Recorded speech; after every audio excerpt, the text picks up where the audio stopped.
Kami nga dinadiagnose ito kasi sabi ng customer, mabilis daw maubos yung kanyang gasolina. So ngayon pinol tank namin at saka itis drive namin ng malayo tapos obserbahan namin. Okay, full tank. Wash your papi. Ayan, full tank. Ayan, yan laro. Tinta siya papi.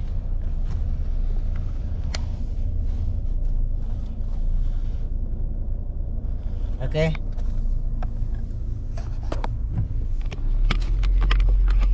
So yun yung kanyang takbo mga kadiskarte. So mamaya check natin kasi minsan ang ginagawa kasi nila full tank na automatic lang. Siyempre hindi naman talaga full tank yan pag automatic. Pag tumatakbo talaga yan, dahil digital yung ating cluster, siyempre bababa ka agad yan mga kadiskarte.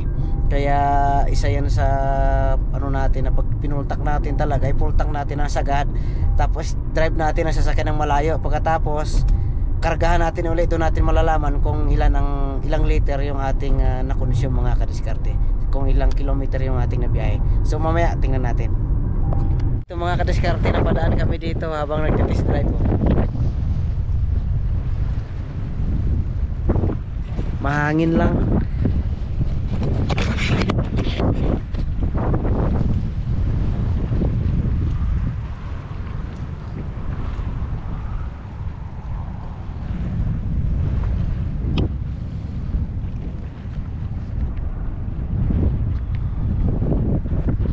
Yan, so yun mga kadiskarte, naka 30 or 40 kilometer na kami ha.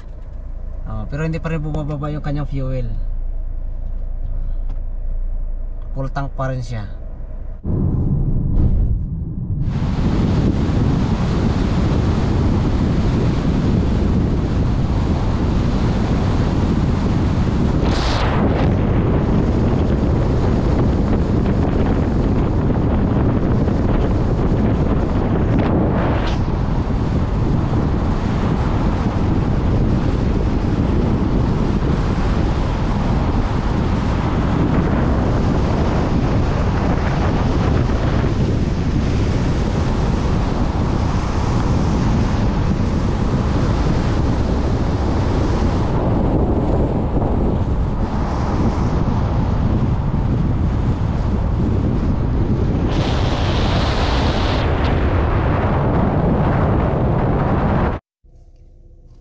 So ito na mga kadiskarte, almost 80 kilometer yung drive natin, na test drive natin.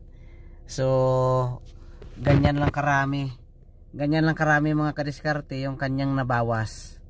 Ayun.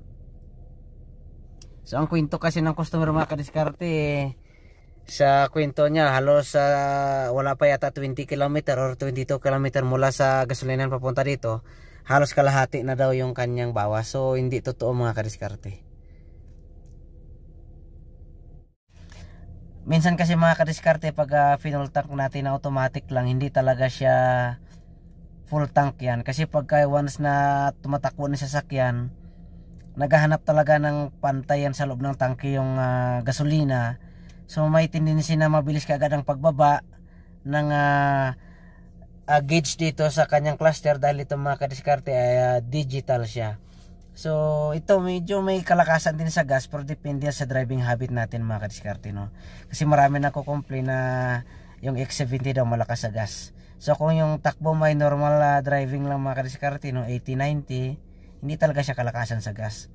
So dito kasi tumatakbo sila mga kadiskarte ng 150 pataas. Kaya siyempre medyo may kalakasan talaga sa gas yan mga kadiskarte. Kaya sabihin mong 4 cylinder lang ito, dahil may turbo siya mga kadiskarte. Yan. So yan kasi mga kadiskarte, naobserbahan ko itong mga kadiskarte, itong sasakyan ng X70. Once na pinol tank mo yan ng automatic, siyempre mag-automatic yan sa may gasolinahan, full tank yan. Pero pag nagbiyahe ka ng mga kadiskarte ng 10 kilometer, mabilis yung baba ng kanyang gauge dito. Yan. So hindi mo naman ibig sabihin yan na malakas na siya sa gas. Ang gagawin niyo dyan mga kadiskarte, para maobserbahan nyo talaga, i-full tank nyo ng automatic. O kung gusto nyo lang talaga ng automatic, full tank lang. Tapos i-drive nyo yung sasakyan nyo. O pagdating nyo doon sa papupuntahan nyo, i-full tank nyo uli ng automatic. Doon nyo malalaman kung gaano karami ang gasolina na ikinarga nyo. na consume nyo. Kasi pag nagbasil lang kayo dito mga kadiskarte, ay masasabi nyo talaga na sobrang lakas siya sa gas.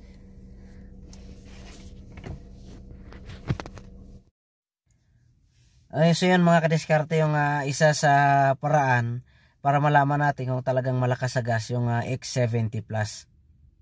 Ang gagawin nyo mga kadiskarte, full tank nyo automatic, ibiyahin nyo, tapos i-full tank nyo uli automatic sa isang i-full tank nyo uli automatic kung saan saan kayo nakakarating, para malaman nyo kung gaano karami ang gasolina na na-consume nyo sa ganyang biyahe. Kasi dito mga kadiskarte, na-observe ko dito, hindi naman siya ganun talaga kalakas ang gasolina sa Jetor. Medyo may kalakasan din, pero hindi naman ibig sabihin na mabilis bumaba sa cluster ay malakas na agad. I-full tank nyo mga kadiskarte ng sagad kung gusto nyo talaga makita ang gauge dito na maayos naman yung gauge na yan. Kasi minsan ang sinasabi nila, yung sira daw yung kanyang pump. Hindi naman sira yung pump eh. Minsan talaga pag pinull tank natin talaga na automatic, hindi talaga yun sabing full tank. Once kasi mga kadiskarte na nasa biyahe ka na, yan ay nasa tamang level na yung gasolina natin, talagang babagsak agad yan yung level dito sa cluster, dahil yan ay digital yan. So commentin kayo dyan sa baba kung ano mga experience nyo sa Jetor mga kadiskarte. So thank you mga kadiskarte, no, at maraming salamat ulit sa pag suporta nyo sa ating channel. Thank you and God bless everyone.